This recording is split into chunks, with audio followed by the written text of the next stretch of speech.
นั่งหลังตรงเอามือค้ำลำตัวเอาไว้ให้ตัวตรงจากนั้นกระดกเท้าข้างที่ต้องการแล้วยกเข่าขึ้นให้ลอยจากพื้นเกรงค้างไว้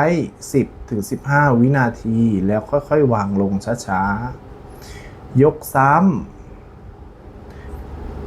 5-10 ครั้ง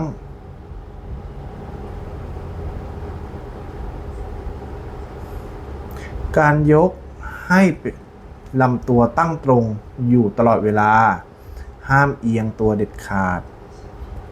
ทำสลับข้างซ้ายขวาข้างละ 10-15 ครั้ง